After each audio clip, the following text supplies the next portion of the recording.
విజయవాడలో మెట్రో వివాదం రచ్చకెక్కింది. నిడమనూరులో metro coach depot నిర్మాణాన్ని వ్యతిరేకిస్తూ గ్రామస్తులు అభ్యంతరం వ్యక్తం చేస్తున్నారు.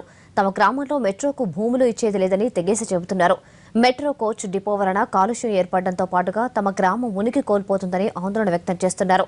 దీనికి సంబంధించిన మరిన్ని వివరాలను విజయవాడ నుంచి మా ప్రతినిధి దామోదర్ అందిస్తారు. అమరావతి రాజధాని భూసేకరణకు నిరసన సెగతాగింది. గన్నవరం ఎయిర్పోర్టు భూముల సేకరించాల్సిన వచ్చినప్పుడు కూడా మొత్తం కూడా గన్నవరం రైతులు కూడా వ్యతిరేకించారు. అదేవిధంగా మచిలీపట్నంకి సంబంధించినటువంటి పోర్టు నిర్మాణం భూముల సేకరణ 14,000 ఎకరాల పైన కూడా రైతుల్లో అనేక అభ్యంతరాలు వ్యక్తమవుతున్నాయి. ఒకవైపు అమరావతి రాజధానిలో ల్యాండ్ పూలింగ్కి తీసుకుంటే ఇక మెట్రో వంతు ఇప్పుడు వచ్చింది. మనం చూస్తున్నటువంటి ఇది నిడమనూరు గ్రామంలో ఈ ప్రాంతానికి సంబంధించినటువంటి భూములు మెట్రోకు తీసుకుంటారు అనే ఉద్దేశంతో చాలా అభ్యంతరాలు వ్యక్తం చేస్తున్నారు. ప్రభుత్వం ఇప్పటికే ఒక నోటిఫికేషన్ కూడా ఇచ్చింది. 62 ఎకరాలకు నోటిఫికేషన్ జారీ చేసినప్పటికీ కూడా దాదాపుగా 86.075 ఎకరాలు సేకరించాల్సి వస్తుందని మొత్తం ప్రభుత్వం ఇప్పటికే ఈ నిడమనూరు గ్రామంలో భూసేకరణ చేయాలి అని చెప్పేసి సన్నద్ధమైంది. మెట్రో వర్క్షాప్ను మాత్రం చాలామంది స్థానికులు వీళ్ళంతా కూడా వ్యతిరేకించే పరిస్థితి మాత్రం చాలా స్పష్టంగా కనపడుతోంది. దీంతో ఎమ్మెల్యే కూడా రంగంలోకి దిగాల్సిన పరిస్థితి ప్రస్తుతం వచ్చింది. నిడమనూరు గ్రామంలో మెట్రో వర్క్షాప్కి ఎటువంటి పరిస్థితుల్లో భూములు ఇచ్చేది లేదని వీళ్ళు చెప్తుంటే ఎమ్మెల్యే దీనికి సంబంధించినటువంటి మొత్తం కూడా చూస్తే ఆ ప్రాంతాల్లో తిరిగి మొత్తం పర్యటించి ఇక్కడ ఉన్నటువంటి స్థానికంగా ఉన్నటువంటి ఇబ్బందులు ఇవన్నిటినీ కూడా మొత్తం కూడా పరిశీలించే ప్రయత్నం చేస్తున్నారు. ఎందుకంటే ప్రధానంగా కనుక చూస్తే కనుక నేషనల్ హైవేకి అతి దగ్గరగా ఉన్నటువంటి ఈ నిడమనూరు గ్రామంలో మొత్తం భూములు కనుక చూస్తే కనుక భూముల విలువ కోట్ల రూపాయల్లో ఉంది. ఒకవేళ కనుక మెట్రో వర్క్షాప్కు భూసేకరణ చేస్తే కనుక చాలా ఇబ్బందులు పడతారు అని చెప్పేసి కూడా స్థానికంగా ఉన్నటువంటి గ్రామస్తులు కానీ మహిళలు కానీ అభ్యంతరం వ్యక్తం చేస్తున్నారు. మీ ఊరికి మంచి ప్రాజెక్ట్ వస్తుంది, మెట్రో ప్రాజెక్ట్, ఎందుకని?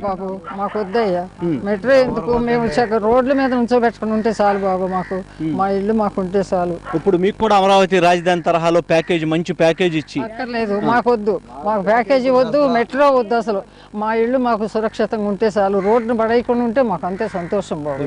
మెట్రో ఈ ఊరు వస్తే చాలా అభివృద్ధి జరుగుద్ది, లేకపోతే మీ గ్రామంలో మీ పిల్లలు వీళ్ళంతా అభివృద్ధి జరుగుతారు అని చెప్పి ప్రభుత్వం చెబుతోంది.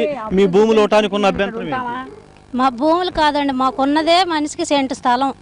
ఆ సెంట్లోనే మాకు ఆడపిల్లలు. ఇప్పుడు పరిస్థితిని బట్టి బతకడమే కష్టం. మేమున్న సెంటు భూమి కూడా ఇచ్చి మేము ఎటు వెళ్తామండి? ఇస్తామంటారు, ఏదో చేస్తామంటారు, వెనక్కి చేసేది ఎవరని చూడగలము? మేము బతకాలంటే బతకలేము, ఇల్లు వదిలి వెళ్ళాలంటే వెళ్ళలేము, సావమంటే సత్తాం. ఇంక ఇదే గవర్నమెంట్కి కావాలంటే.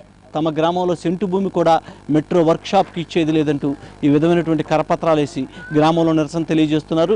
ఈ ఆందోళన ప్రారంభం కావడంతో గన్నవరం ఎమ్మెల్యే వల్లభనేని వంశీ చేరుకుని మొత్తం ఈ ప్రాంతంలో మొత్తం కూడా పర్యటించే ప్రయత్నం చేస్తూ ఉన్నారు. అయితే స్థానికంగా ఉన్నటువంటి ఎమ్మెల్యే ఇప్పుడు కూడా గ్రామంలో పర్యటిస్తూ ఏ ప్రాంతాల్లో మెట్రో ఇబ్బందులు తలెత్తుతాయి అనేది కూడా రైతులతో సమావేశమయ్యి ఆయనంతా మాట్లాడే ప్రయత్నం చేస్తున్నారు.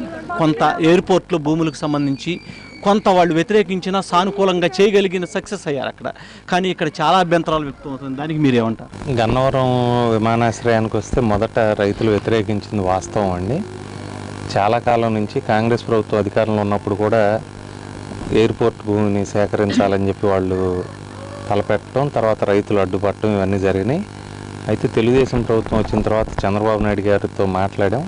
నేను, మా ఎంపీ గారు కొనకళ్ళ నారాయణరావు గారు, మేమందరం కూడా ముఖ్యమంత్రి గారితో మాట్లాడి ముఖ్యమంత్రి గారు కూడా చక్కటి ప్యాకేజ్ ఇవ్వడం జరిగింది వాళ్ళకి. అంటే రైతులందరూ సంతృప్తి పడేలాగా రాజధాని ప్రాంతంలో 1450 గజాలు ల్యాండ్ పూలింగ్కి ముఖ్యమంత్రి గారు ఇవ్వటం జరిగింది. వెంటనే రైతులు కూడా వాళ్ళు కోరిన కోరిక అదే కాబట్టి వాళ్ళు సంతృప్తి చెందారు.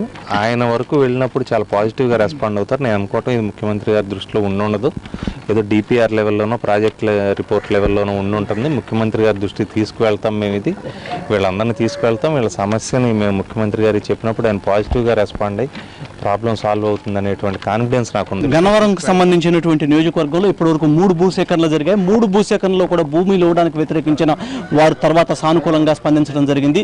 నిడమనూరుకు సంబంధించినటువంటి మెట్రో వర్క్షాప్ విషయాన్ని కూడా తాను ముఖ్యమంత్రి దృష్టికి బాధితులందరినీ తీసుకెళ్లి మాట్లాడతానని చెప్పేసి గన్నవరం ఎమ్మెల్యే వల్లభనేని వంశీ హామీ ఇస్తున్నారు. కెమెరామెన్ ఈశ్వర్తో దామోదర్, NTV విజయవాడ.